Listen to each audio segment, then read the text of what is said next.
perseverance. You could do anything to us and we're still going to be here. Today is the unofficial day of remembrance and recognition for what has happened in the boarding schools.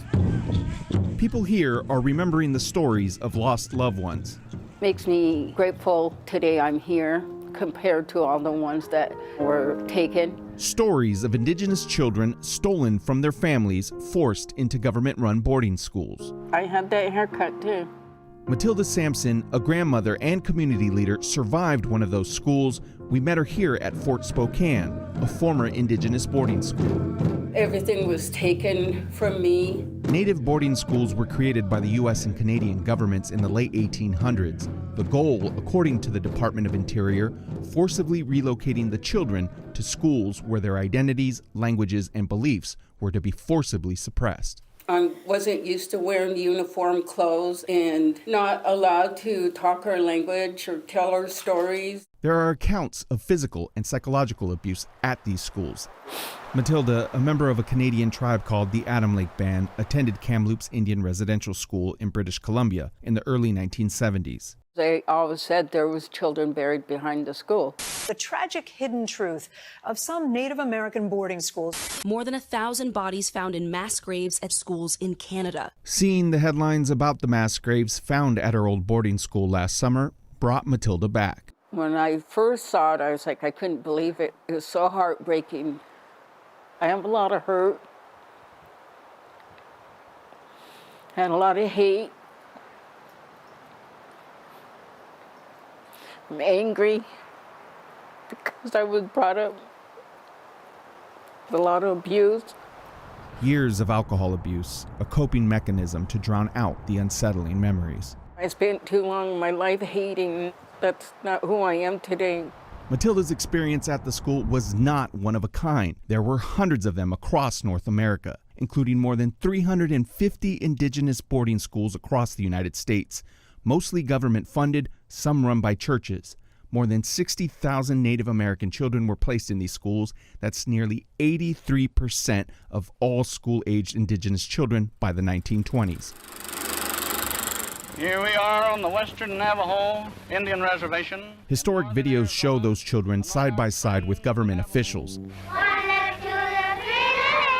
Stripped of their native identities, their traditional songs replaced by humiliating ones. One of those schools is still open, Chemawa Indian Training School in Salem, Oregon. It started out in Forest Grove, Oregon, about 40 miles west of Portland. More than 300 Indigenous children were forced to go there. Many, like these Spokane children, never made it out alive. This is a photograph of students who were en route from Spokane to the Forest Grove Indian School. Ava Gugamos is an archivist at Pacific University in the city of Forest Grove. Martha Lott, also known as Maddie Lott, died within about 6 months of this photograph being taken. We think it's probably her. Over the past 10 years, Ava's research has been locating the remains of Indigenous children like Maddie Lott. We believe she is buried right about here. The government relocated Forest Grove to Salem in 1885 and changed the name to Chemawa Indian School. But the mistreatment of the children continued and the number of deaths rose. We're on sacred ground. Frederick Lane from the Lactamis tribe attended Chemawa in the 1980s. On Indigenous Peoples Day, Lane came to Chemawa to pay his respects. They were killed.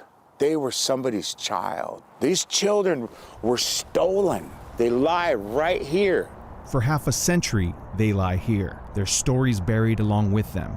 In the 1960s, a bulldozer was sent into the neglected cemetery at Chemawa and wiped out the original headstone plates. And the plates were put back in an order that they assumed copied an old map. Sue Ann Reddick, a former Chemawa employee, was distraught about the destruction of the cemetery. These plates do not necessarily relate to the location of the remains of the children.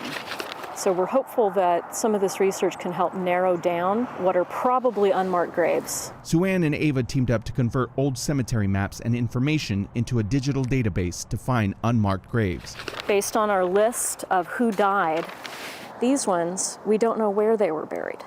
Makes me feel sad and also, I guess, honestly, just a little bit angry that more wasn't done. Now, families from all over the country can find out who exactly is buried at this cemetery, their tribal affiliation, their burial location, and cause of death. To stand here and think about that family coming to this school, losing that child while they were there,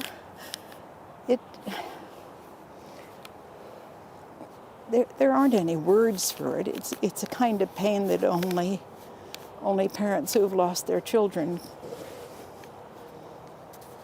can understand. You just wish somehow you could comfort somebody, and maybe that is the whole purpose of the work that Ava and I are doing. We reached out to school officials to ask about Chemawa's history. They referred us to the Bureau of Indian Education, which did not respond.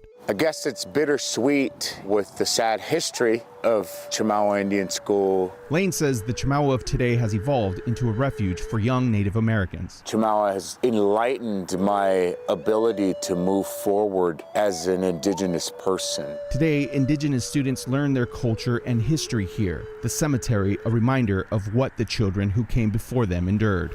They have no voice, but their voice is right here, right now, through the good work that we're trying to do to protect Chemawa Indian School.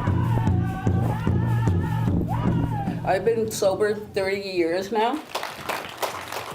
Today, Matilda Sampson has found strength in her recovery and healing from a past no longer buried. I just want to do the best I can with what I have and share it with others. But now I just got to keep moving forward. Can't keep that hating me, because if I do, then they win.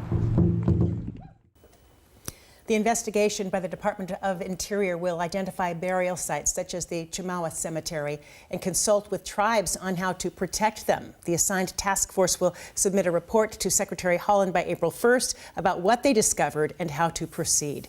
If you have a story idea for our Facing Race team, send it by email to race@king5.com.